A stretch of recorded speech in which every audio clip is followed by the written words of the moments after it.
What is the primary need that a woman wants from her husband? What's the primary emotion?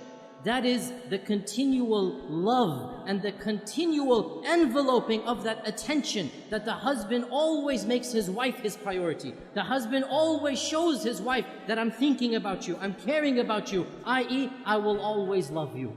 To feel that love, to feel cherishment, they need to be constantly reassured that their husbands love them, that their husbands always take them as number one, always.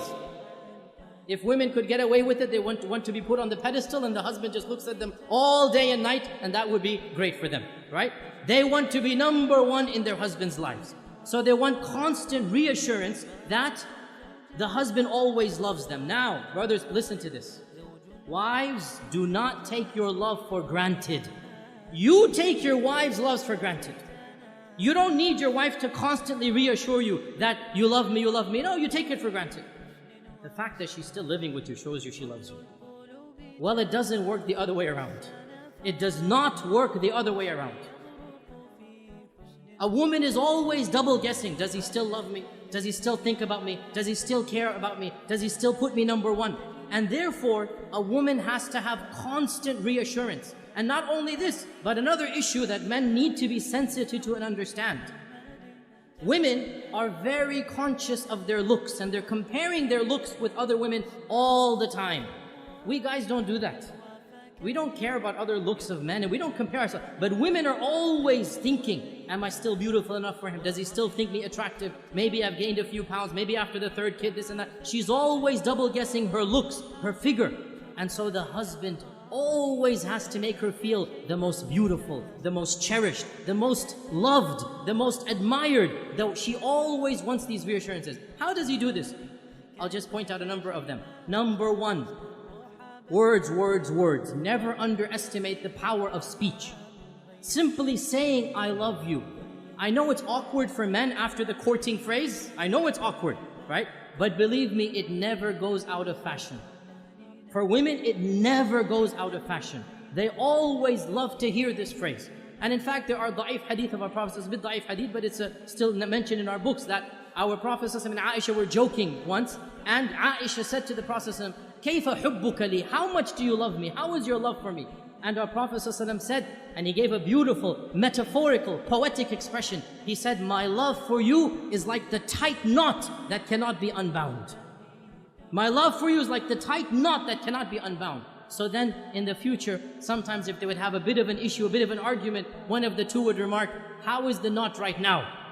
How is the knot right now? And Aisha would say this when the Prophet sometimes got irritated. How is the knot? So he would smile, he would say, as strong as it ever was. Right? And this hadith is in Daraqutni. Now the point being that the words, I love you, are something very important, but not just I love you. Praising her and what she does. Husbands, never take your wife's actions for granted. Suppose she is cooking and cleaning most of the time. Never take it for granted. Always, once in a while, come and compliment her. MashaAllah, that was great. You know, I really appreciate what you're doing for me. Those words, they go a long way. Your wife realizes, you know what, he's not taking me for granted. Very important. Praise her looks when she dresses up, when she does something extra special for you. Never take it for granted. Husbands, you all know the big danger of forgetting anniversaries, right? You all know how dangerous that is. Why do women want you to know their anniversaries? Because it makes them feel you still love them. Makes them feel he still remembers me, he still cherishes me.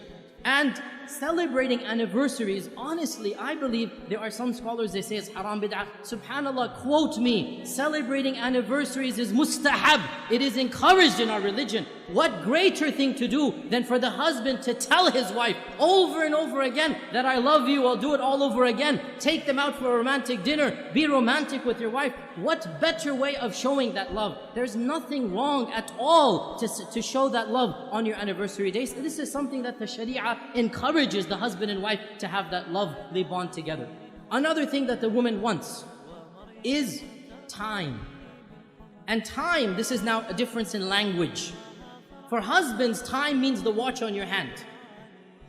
So when the wife says, you never spend time with me, immediately he goes into calculation mode. I sleep 8 hours in the day, I have breakfast 1 hour, I come home, that's 10 hours with you. How can you say I never have time for you?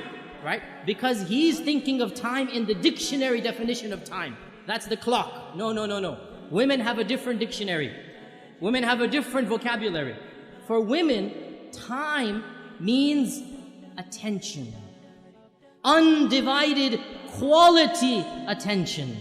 So, you're working 5 days of the week. You have that Saturday night free, and you want to go and you want to watch a television match. You want to watch a cricket game. You want to go and play some basketball. You want to do this and that. That is quality time. And you have just shown your wife, when you have quality time, you don't want to spend it with her. So what does that mean? You never go out with the guys? No, of course you have to go out with the guys. But understand, when she's asking for time, she wants quality time. And this also, when she comes to you to come for advice, she wants some issue to solve. One of the biggest problems that men have is they think as if the woman is coming to him to solve her problem. So immediately he'll say, oh, you did this wrong, you did that wrong, you should do this, you should do that. And that is not what the woman wants. What does the woman want? The woman wants a loving ear, a sympathetic ear. She wants somebody to listen to her problem, to be sympathetic to her, not necessarily to solve her problem. This is quality time. To express that whatever she went through was frustrating, was problematic, and inshallah, they will work it out. You have to give what the woman wants, and in return, she will give what you want. When the man gives love, when the man gives that, what we call romance, and romance is nothing. Men think romance is a very dangerous word. They never want to use it, right? All romance means is you show her you're thinking about her. You show her you're caring about her. Husbands, the phrase I love you, giving roses, remembering the anniversaries, taking them out, spending quality time. This is what romance is. When you give the wife the love, you make her feel like she's number one. Guess what? She'll make you feel like you're number one. And so the both of you make each other feel like number one. And that's exactly what marriage is all about.